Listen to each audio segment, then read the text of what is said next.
Hello, everyone, and welcome to another episode of the True Blue Crime Podcast. My name is Dan, and as always, I will be your host for this episode. The podcast continues to grow, and I appreciate all the great listeners and fans out there who have helped nurture this fledgling podcast. I have received all my promotional items for September's Crime Con in Orlando, so I'll have plenty of shirts, frisbees, can koozies, and other great things to give away to anyone stopping by my booth. If you plan on attending, drop me an email and I'll set aside a special gift for you. But let's quick cover the business side of the show before we get into today's episode. If you would like to get updates about what the podcast is up to, please like and follow the True Blue Crime Productions Facebook page. More information can be found at the show's website at truebluecrimeproductions.com.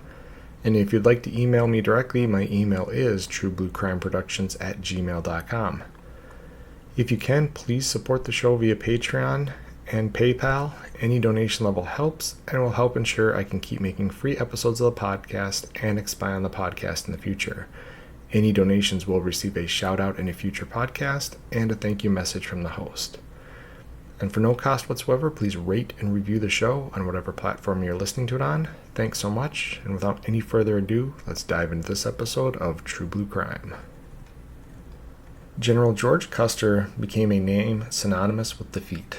The overconfident leader of the 7th Cavalry led a malnourished and undertrained group of 700 men into a battle on June 25, 1876 in Bighorn County, Montana. Tensions were high as Native American tribes faced an ever-growing surge of non-native settlers into their lands across the western half of the United States. The displacement of tribes from their long-standing lands often forced them onto other lands that were either designated for other tribes or had been the long-standing lands of those men, women, and children. Wars between tribes were constant, and small skirmishes between the non-native settlers and the Native Americans were common.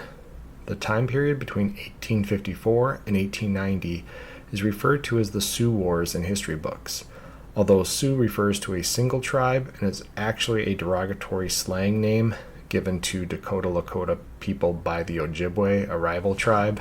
It's actually a shortened version of a longer name that means little snakes. Again, if I try to refer to people as their actual tribe name as opposed to what Europeans decided that these tribes would be named, mainly because the Europeans originally traded with the Ojibwe people during the fur trade, and so they adopted the derogatory name for the rival tribe. But even though it was called the Sioux Wars, even that wasn't accurate. It was really a war against a lot of different Native American tribes. As Native Americans were either relegated to mostly worthless land via treaties or pushed continually west, their chieftains realized they were running out of space. Encroaching on lands belonging to the Crow and Arikara in Montana, the Lakota, Dakota, Northern Cheyenne, and Arapaho tribes banded together to form an army capable of victory against the U.S. cavalry. The Native American victory at the Battle of Little Bighorn resulted in a short-lived celebration. But within a few months, the Native American army disbanded due to lack of food in the area to sustain a large force, and the small bands that broke off were eventually forced into surrender by reinforcements sent to the area. Within a year, the last of the forces had surrendered, and while small conflicts continued for another decade, there were no large-scale battles, and by 1877, the area was deemed quote-unquote safe to settle. Small towns began to pop up along the Yellowstone River as steamboat travel and railroads provided easy transportation to and from the frontier. One of those small towns was Laurel, Montana. By 1882, there were 200 people living in the town of Laurel, just 15 miles southwest of Billings, Montana. A little over 100 years later, the town had grown to around 6,000 people in 1998. Like many small towns in the 1990s, there was a video rental store, a place for people to find some weekend evening entertainment. In 1998, one of the employees of that store was 18-year-old Miranda Fenner. Her murder that year shocked the small town, and her case would go unsolved for almost 20 years, until a man who had been a suspect early on finally convinced the police that he was the killer. This is the sad and strange case of the murder of Miranda Fenner. Miranda Fenner was born on 12/26/1978 in California. In 1990, when Miranda was 12, Her parents moved the family, which consisted of her and her younger brother Tim, to Laurel, Montana. The move from Sacramento was twofold. The Fenners wanted to move out of a big city and closer to the family in the area. In 1998, Miranda was 18 years old, and she was the typical 90s teenager, feisty with a touch of rebellion. Her parents would later say that she seemed to single out difficult teens as her friends, but this was by design, and Miranda loved to lift others around her up and help them get back on the right path. With a huge heart and a caring soul, she talked about working with children someday and was a huge lover of animals. During the summer of 1998, she was in a bad car accident and had broken her neck. The fracture did not result in any form of paralysis, but as part of the healing process, she was forced to wear a neck brace and was unable to leave the house for most of the summer. Once the neck brace was removed and she regained her freedom, she started looking for jobs. Options would be limited in a town of only 6,000 people. Nearby Billings, just a 20-minute drive away, could have provided more options, but without reliable transportation and being safety conscious thanks to her parents, Miranda opted to look closer to home. She was excited when she landed a job at the local video rental store called, quote, the movie store, end quote. Although she would often work alone and sometimes had to close the store at night, Miranda would be working directly across the road from a motel that her grandparents owned and operated, and the movie store was only a short 3-block walk from her home. Miranda and her parents felt it was the perfect job to keep her close to home and provide her with a little spending cash. A couple mostly quiet months went by, and then came the evening of November 15th, 1998. It was a quiet Sunday evening, and Miranda, while alone on her shift and board, had called her mother and her uncle from the store and had seemingly normal conversations with them.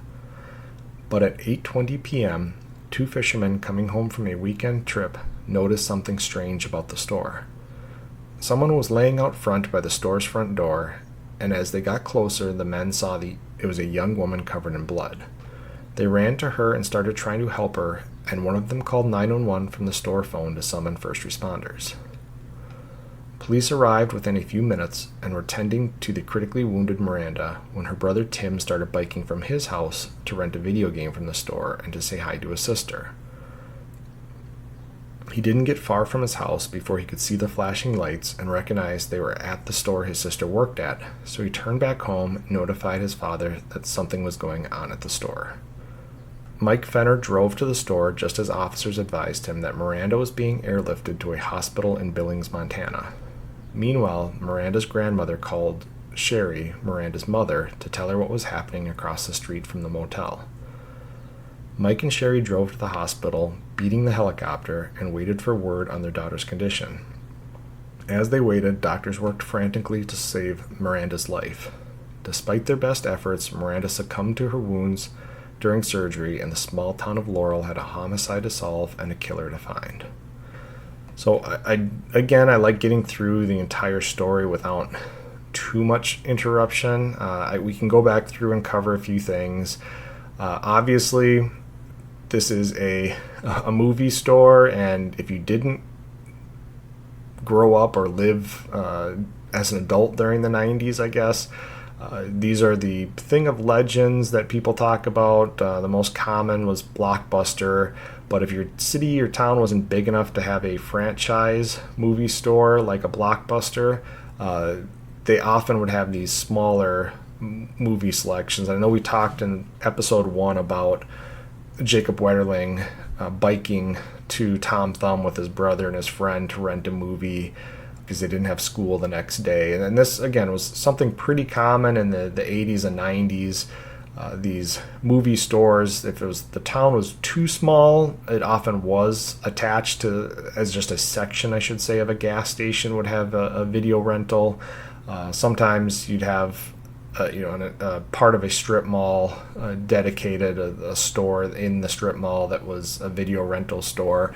And Miranda's brother Tim is actually going to rent video games, which was another thing. Because again, this is all before the time of the internet. It's before any type of streaming, any chance to digitally download a video game or stream a video game or stream a movie or digitally download a movie, people relied on these video rental stores for entertainment because your only other option was to go to some big box store like Target or Best Buy or something along those lines. There's other ones back in the day, Circuit City, some others that would sell, VHS tapes that you could buy and then that own, or as a lot of people did, you could record what was on TV, and people would use blank VHS tapes to record a movie that was on cable or regular TV, and then people had cabinets full of these VHS tapes with handwritten notes of which movies they had recorded or whatever it might be. But basically the staple for entertainment, if you wanted to watch a newer movie, if you didn't have the capability to drive and purchase the movie, or if you didn't have the desire to, you could go to these video rental stores. And they said that she worked in the store alone. She said that she had to close the store at night. I would have to imagine these are a little bit safer, and we'll talk about it in a bit. Your customer clientele, for the most part, are regulars. You had to have an account to rent a movie, so it's not like a gas station where you've got a lot of transient traffic coming through. It's, for the most part, it's going to be the same people renting movies. You're going to know these people, and so that provides a little level of safety as well.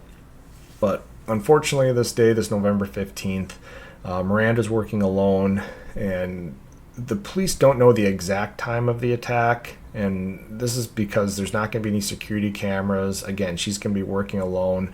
They're going to try to piece together a timeline based on receipts for these video rentals and people coming in the store to make rentals. So they're going to get a pretty good timeline off of that. But again, they don't have an exact time that this crime occurred. And the other thing to note here, it was interesting that they airlifted her from this location to the hospital in Billings. Again, Billings is about 15 miles away from Laurel. It's just down the Yellowstone River. It's a straight shot between the two towns. Now, the only thing I could think of is that the closest ambulance may have been in Billings, and so even at full speed with lights and siren, let's say they get there in 10 minutes, take 5 minutes to load her up, and then 10 minutes to get her back. That's 25 minutes before she's at the hospital. Whereas the helicopter, it's a couple minutes flight, a few minutes to load her up, and a couple minutes flight back. And I think that's why her parents actually beat the helicopter to the hospital, is because they don't have to sit around and wait for an ambulance to come. They're at the scene and leaving. If there was an ambulance in Laurel, it probably would have been faster just to load her up in an ambulance and drive her there, because clearly Miranda's parents made it quicker than the helicopter. So my guess is it's something about the round trip with the ambulance was going to take longer than the round trip with the helicopter. But at the end of the day, unfortunately, Miranda, like I said, she passes away during surgery to try to save her life. But let's go back to the crime scene. Now, there are going to be things that were released to the media back in 1998, and I used some of that information to formulate kind of my opinions as I'm writing this, and I'll be the first to admit my opinions aren't always right. I did work a lot of different crime scenes, and most of the time I was pretty accurate with what happened based on the evidence. But when I'm looking at something from the outside, and purposely things have been left out of the information given to the media or to the public, sometimes I have to jump to conclusions without having the information, and then I end up being wrong. And in this case, I'm going to be a little bit wrong, and I'm okay with that, because we'll talk about how that affects things later on. So we go back to the crime scene, and investigators started putting pieces of the puzzle together. They had cash missing from the register, so robbery was a potential motive, but they felt there was more to the case. Miranda had been stabbed and her throat had been slashed. She was not found to have suffered any gunshot wounds or a sexual assault, and retail robbery by knife, although not completely uncommon, was much riskier, especially in Western America. So let's discuss the crime scene and what it would tell the investigators.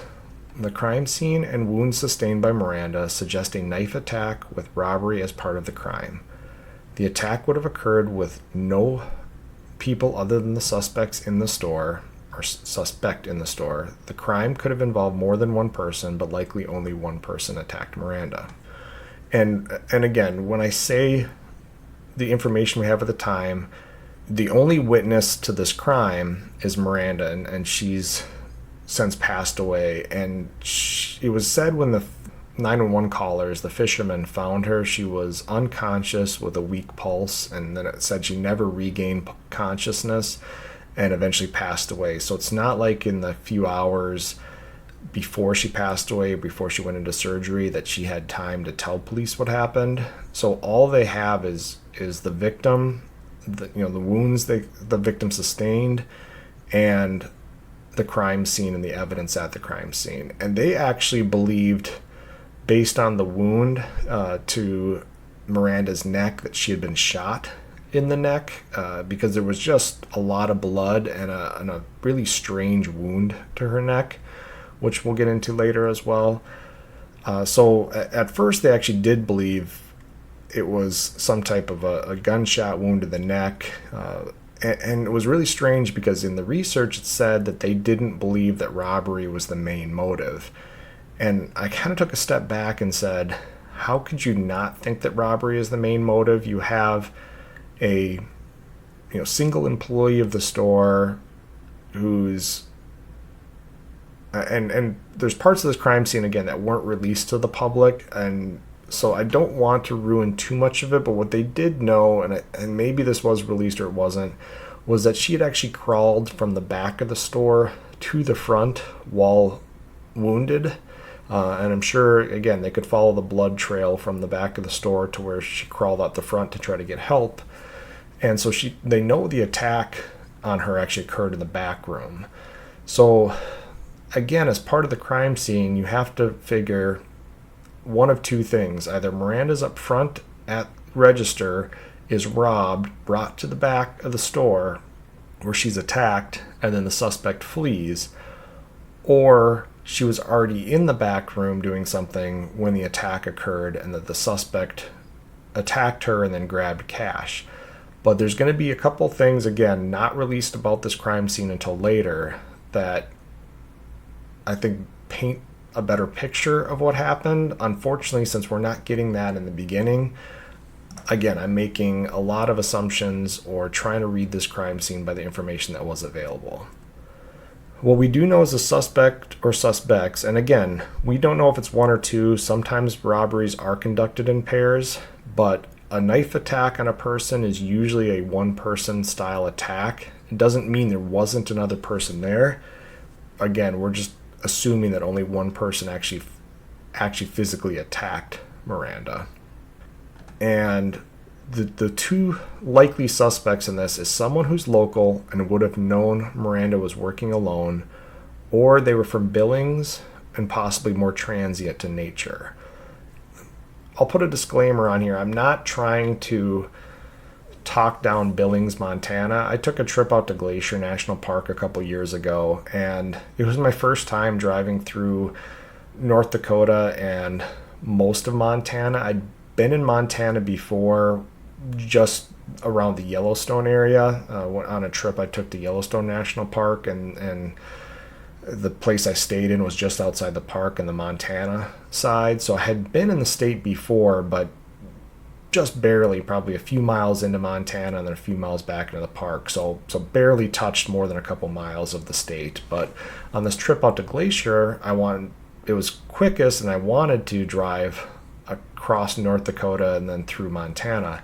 And I had no idea that most of the eastern part of Montana and central part of Montana is pretty flat. There are some rolling hills, but it's very flat like North Dakota and South Dakota. There's not a whole lot to look at, and Billings is kind of this railroad town in the middle of nowhere. and I should say city. It's the largest city in Montana, but it's this industrial hub is the best way to put it. And I stayed in a hotel because I drove from Minneapolis, St. Paul out to Billings in one day, and I stopped at Theodore Roosevelt National Park on the way, so I killed some time there. But when I stayed at my hotel in Billings, I was picturing, again, because I thought most of Montana was mountainous, that Billings would be in the mountains. I'd already be enjoying some mountain scenery, and instead my hotel was surrounded by an industrial park with semis running all hours of the night and day, and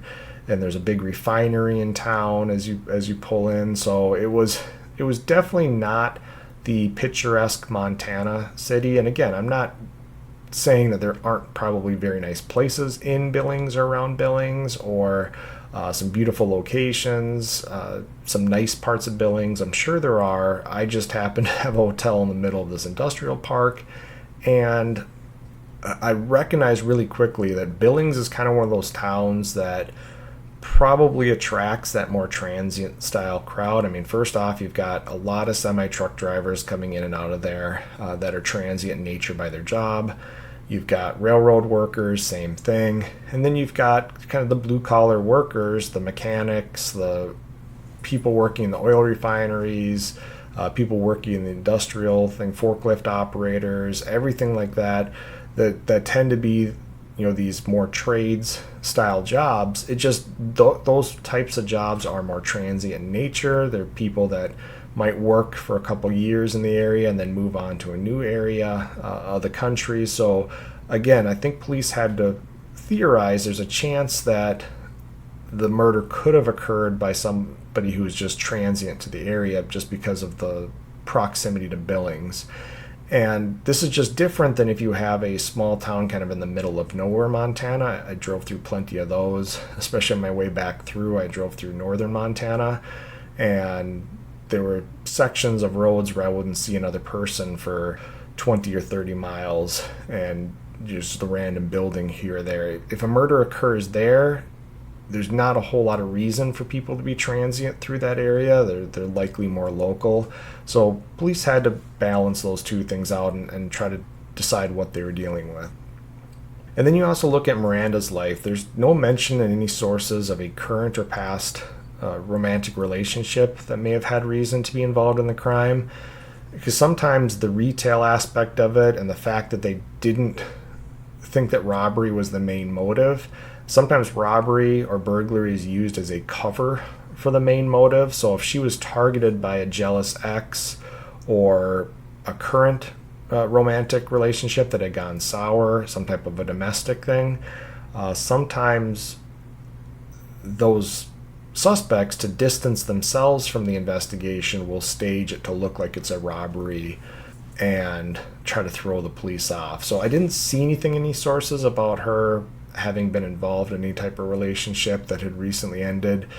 Did make mention from her parents that she tended to make friends with more troubled people, but again, there was no indication that she had any recent fights or anything like that with any of her friends. So all this stuff would likely be looked at by the police, but there was just no mention of that being a major part of the investigation. And it's unlikely that security video existed because there's no mention of it. And in 1998, security systems were a lot more expensive than they are now, and they required constant changing and storage of VHS tapes. And I know this is a VHS rental place, so people could say this is one of the last places to have issues with his VHS tapes, but having worked security in the 90s, I just remember how many of these VHS tapes these security systems would need. A lot of the times you had these things called multiplexers, and sometimes it could divide up the multiple cameras onto a single VHS tape, but then there's only so much storage on these VHS tapes, so you had to have a lot of them, or you had to have multiple VHS tapes, one for each camera. And again, storing these, a lot of places would just recycle the same VHS tapes. They'd have a Monday section of tapes, a Tuesday section of tapes, and if nothing got reported by the next Monday, you were taping over. And the thing with VHS is the more that you taped over them, the worse the quality got. And so within a few months of taping over these VHS tapes constantly, there's some pretty bad grainy footage, if you had footage at all. So again, nothing was mentioned about VHS tapes or security systems, so I have to imagine that this little movie store in a town of 6,000 people probably didn't have security video. And this is the 90s, so cash was still pretty popular, and it was a Sunday night with an entire weekend of revenue possibly available for the suspects. But it's also likely that a store like this would have a safe to store excess cash, and there's no mention of a safe being opened.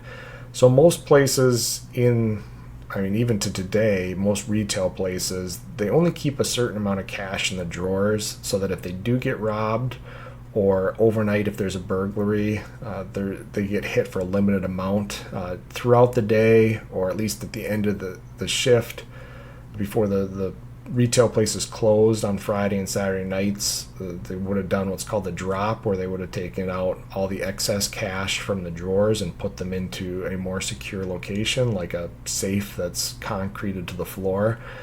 If that's the type of security they had, again, there was no mention of anybody trying to get into the safe, so whatever they got out of the drawer was very minimal, and that's maybe why they thought robbery wasn't a motive. It either wasn't a very good robbery, or the person didn't get a whole lot of money. And no weapon was left behind, and the killer would have had to bring a weapon to the store, as large knives aren't readily available in a movie rental store.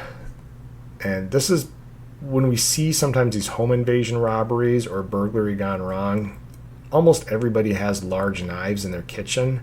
And so sometimes the murder weapon is not something that's brought to the scene by the suspect. It's something that's used at the scene and is either left at the scene or taken and is missing. And in this case, this is a movie rental store. It's not a place where you're going to come and fashion your own weapon in order to do the robbery. You're likely coming to the store with a weapon. And again, I mentioned this is quote-unquote Western America. It's part of an area that's still considered a little wild even to this day. And this is what made me think, if you were going to rob a place, chances are you'd bring at least a gun, because there's a good chance if it was a family-owned operation that there may be a gun kept behind the counter, or somebody may be carrying a gun on them, and if you try to rob them with a knife, it's not going to go well for you. But again, you're not coming to this video rental store and then just deciding at the last second to rob it and finding a knife somewhere. And then knife attacks, as we've talked about in the past, always have the possibility of suspect DNA being left behind. The only problem with this is going to be a semi-public place, and I say that because yes, it's public, but it's also privately owned. So it's not like a city park where anybody's walking in. It's people are coming there with a purpose, but for the most part, anybody can walk into this place. And so over the course of the weekend, even in a small town, you might have 100 people coming in and out of this store, let alone if you start adding up the week before that, the weekend before that. So you're going to have a lot of people traffic through the store. So finding DNA, unless it's fresh blood at the scene that you can link to the crime, is easily explained away by a defense attorney. Somebody played a game of baseball or softball before going to the video store, and they slid during the game and sliced up their leg, and they might have been bleeding still when they went in the store. Or in the case of fingerprints, of course, anything that's touched in the public area, somebody's fingerprints, as long as they admit to being in the store at some point, it's not going to per se link them to the crime unless it's an area that's not accessible by the public, like if it's behind the counter or on the safe or something like that. Then you could argue that those fingerprints shouldn't be there. But if it's just inside the store, it's going to be tough, because just like DNA, fingerprints don't have per se a timestamp to them. You can't always say when they were deposited at a scene. And even if you could, you don't have an exact time frame for the murder. So it's again, any evidence there is not going to be super helpful in identifying a suspect or putting them at the scene because they could have had reason to be there. But a list of suspects or possible witnesses could be formed by the checkout system. And this is going to be which accounts were used to rent movies that evening, and this is going to have a timestamp, as well as which movies were dropped off, although the latter would be harder to lock into a time frame. And the way this worked back in the 90s in most cases was there'd be one of these one-way drop boxes located on the outside of these stores. So you'd walk up and it's kind of like a bank deposit where you could open the door, drop something in, and shut the door, and then it would drop further into another bin inside the building, but you couldn't open the drop box and reach in and grab anything inside. It was part of a two-part system, the deposit and then dropping into another system that would then secure the items inside the store. And as long as you dropped off your movie within the time frame that you needed to return it by, or that it would be, as long as it was found in the drop box the next day, you wouldn't be charged a late fee. But there wasn't, in almost all cases, any way to verify when that drop occurred, unless you could go back and say the last time this bin was emptied out was 7 p.m. So anything in this bin would have been dropped between 7 p.m. and when the store was shut down as a crime scene. So then you'd have, at least you could go back and look at which one videos were returned, who had open accounts that had rented that video, go talk to them, find out, did you return this video on the night of November 15th? Yes, I did. What time did you return it? See if that matches up. See if they saw anything at the time. Was anybody in the store? Did you see Miranda? Was she okay? And you could kind of work a timeline off of that, but it would be, again, that's what police are likely doing at this point. The investigators trying to see if they can lock in the last time somebody saw Miranda okay, and if there's anybody else in the store that they can't account for, and eventually see if they can identify that person. The only identifying information that likely could have been used as evidence, if it wasn't in one of those non-public places in the store, is anything found on Miranda's body. And this is especially if sexual assault was involved. And eventually, again, it wasn't mentioned originally when I was doing the research, so I assumed that it probably wasn't. And if not, you could still do things like fingernail clippings or look for foreign blood on her clothing or skin. And nowadays, they can even look for touch DNA if you think, especially in cases of manual strangulation or something like that. But when you have that up close and personal nature of a knife attack, there's a better chance that as the person's fighting for their life, that they gouge the other person with their fingernails, or somehow get some way to get that DNA under their fingernails. It's not the same as if somebody is shot, and as we talked about the last episode, the episode before, if you've got no stippling on the gunshot wound, and it looks like it happened from 3 to 6 feet away, whatever it might be, or further, the chances of finding the suspect's DNA on your victim is pretty slim, but the chance of finding your suspect's DNA on a person in a knife attack is much higher. And what was released after the fact was that Miranda had been attacked in the store, sustained stab wounds to her upper torso and neck, and money was missing from the register. And then there was likely the holdback information that was not released to the public, and in this case it would pay off in the long run. And several suspects were looked at in the beginning of the investigation. Everyone from the owner of the movie store to customers that stopped by that day. And I'm sure any sex offenders or violent criminals in the area would also be looked into for their possible involvement. It would be said later that over 700 people were interviewed during the investigation, but no solid leads developed. And there were confessions and rumored suspects over the years. In 2000, a man killed in a police shootout in Glendive, Montana, was rumored to have confessed to Miranda's murder before he was killed, but no solid link could be established. And in 2012, the case was assigned to the Billings, Montana Cold Case Unit for a fresh look. And while following up on old leads, one person dropped a name of someone who had once sat on the suspect list. A woman told investigators that at the time of the murders, she was married to a man and her stepson lived in Laurel and was, in her eyes, an extremely violent person. Her stepson at the time was then 18-year-old Zach O'Neill. Zach lived with his mother and stepfather in Laurel at the time and had been interviewed by investigators after the murder. On the evening of the murder, his stepfather's account was used to rent 5 movies, and the person renting the movies checked those out with Miranda. And Zach was found to be the person who checked out the movies, but it had occurred earlier in the evening, and when officers talked to Zach, he denied any knowledge of the murder and was cleared as a suspect. Now, it's unknown if investigators talked to Zach during the 2012 cold case investigation, but in 2017, Zach walked into the Yellowstone County Sheriff's Office and confessed to killing Miranda. Investigators did not take him seriously at first because he was one of several people to confess to the crime, and several had confessed during the previous years, and all had found to be false confessions. Zach was also coming off of a drug high when he confessed and was told to come back when he was sober. Zach did come back 2 days later when he was sober, and again, investigators were suspicious of his confession at first. But the longer investigators let Zach talk, the more they became convinced that he might actually be responsible for the murders.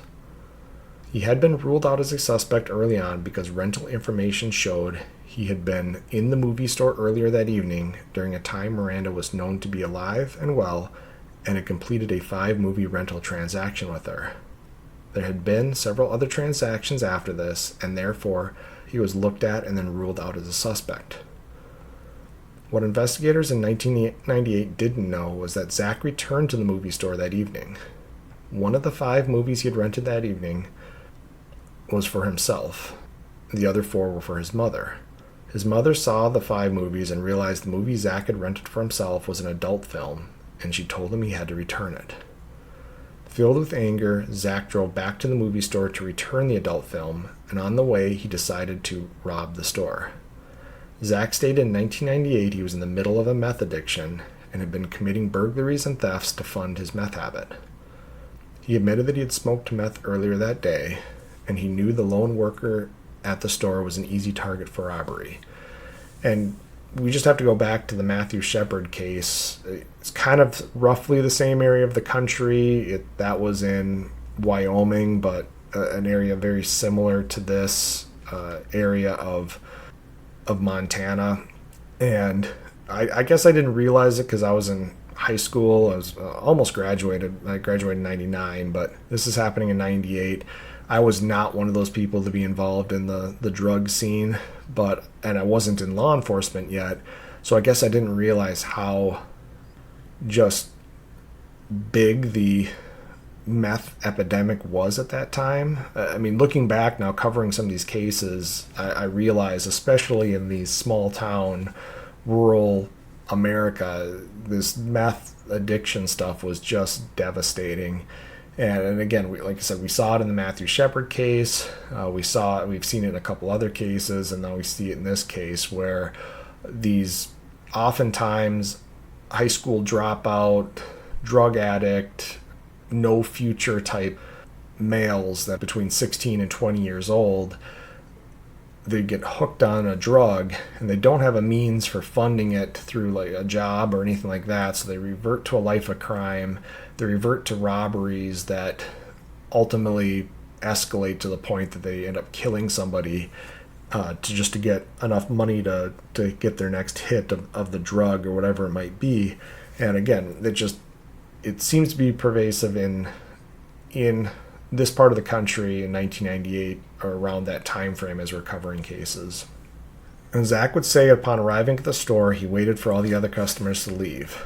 He did not return the adult films. There was no record of him being in the store a second time. He said he then pulled a gun on Miranda and grabbed cash from the register and ordered her to the back room. He tied her up with tape, and then he realized he needed to silence Miranda because she knew who he was and he had just rented from her a couple hours earlier, and she could point police right to his mother's house. So he attacked Miranda with a knife, overpowering her and stabbing her several times. He tried to cut her carotid artery in her neck, but his knife was dull, and this resulted in more of a ripping of her neck than a clean cut. Zach recalled Miranda gurgling on her own blood, and then he thought he heard a customer coming in the store, so he fled out the back. Some of the details that he gave, including using the tape to bind her and the fact he ran out the back door, was never released to the public. He told investigators the gun he used in the attack, but never fired, was a .22 caliber semi-auto handgun that he later sold in Spokane, Washington for drugs. Zach admitted to disposing of the knife he used while on a hunting trip with his stepfather near Jordan, Montana. It's unknown if original investigators talked to Zach's mom that evening, and if they didn't, that's a failure on them. But if they did, it's possible she neglected to tell them about Zach's return trip to the store on purpose or on accident. Investigators, knowing Zach returned to the store angry and without actually doing the return of the adult film, during the timeline when Miranda was believed to have been attacked, would have been a solid lead.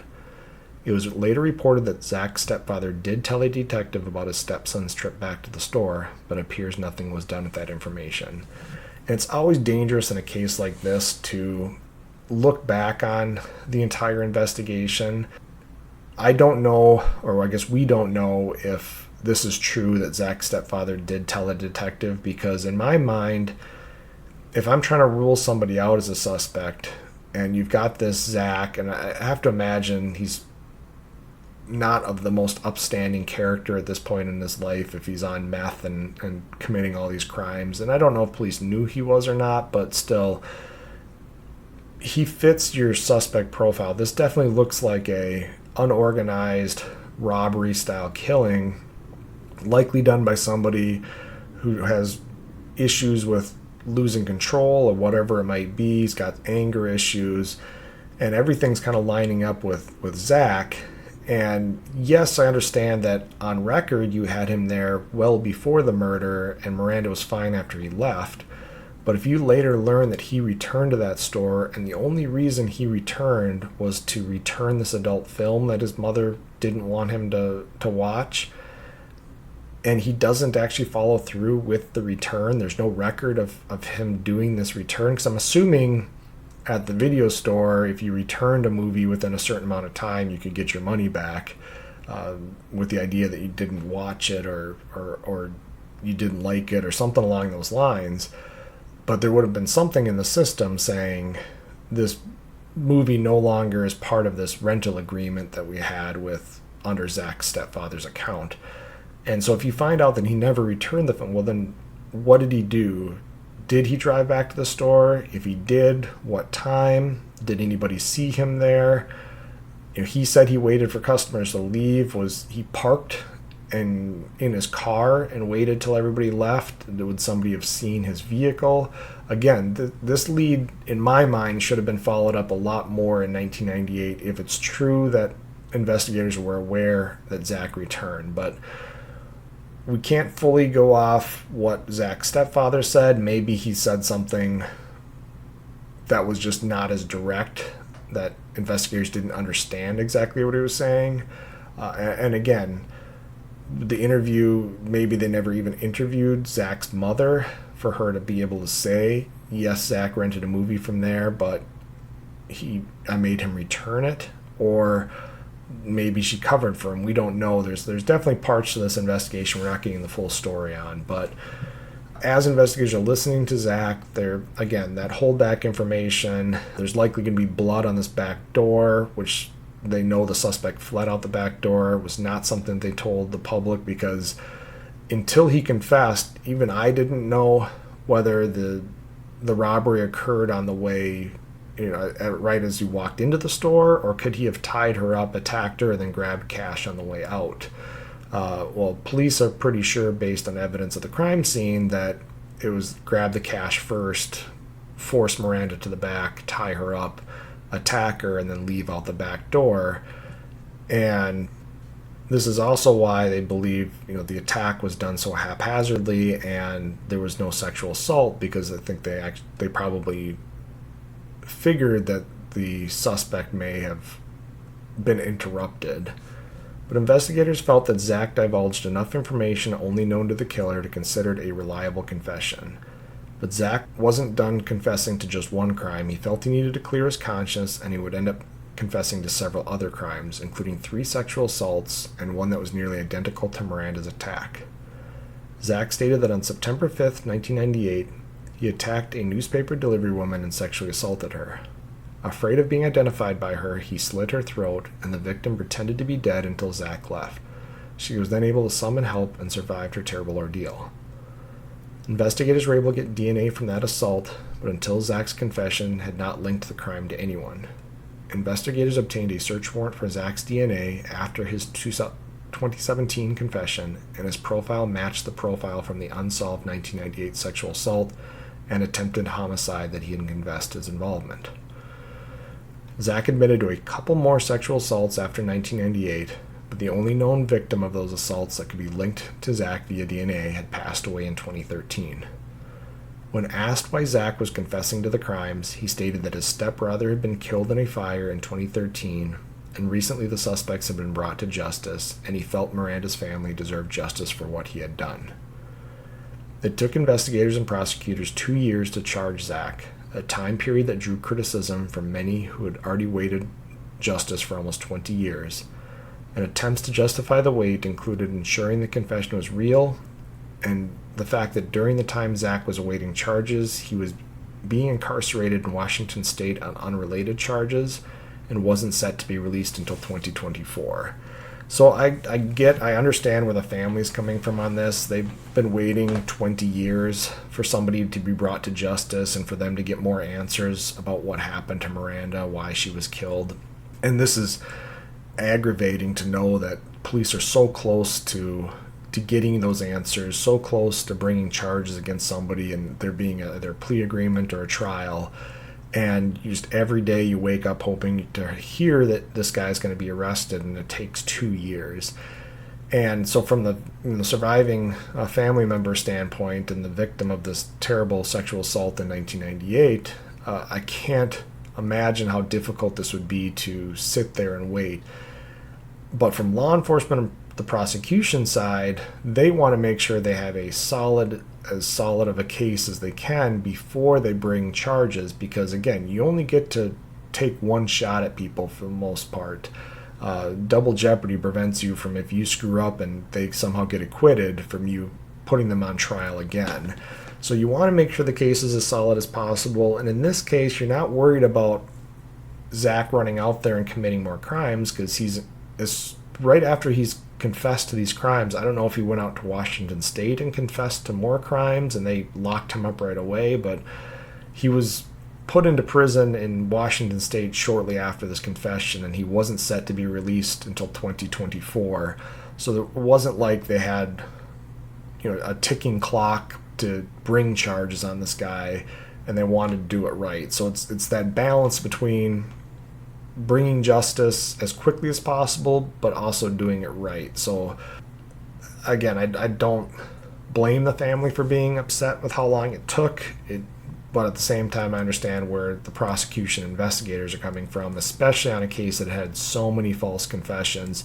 There isn't any direct evidence that's going to link him to the crime. So if he all of a sudden decides, you know what, I made up that entire confession, or somebody told me what they did, it wasn't me, and I'm not going to tell you who the person was that told me all this stuff. Without any direct evidence, they don't have the murder weapons, they don't have his DNA at the scene, they don't have anything to link him directly to the crime. They were going to spend 2 years to build the case, talk to people again a second time, find out. And it said during the investigation they verified where he parked his vehicle, and they must have talked to somebody who saw the vehicle parked there. They verified a ton of information from his confession, and all of that just takes time. So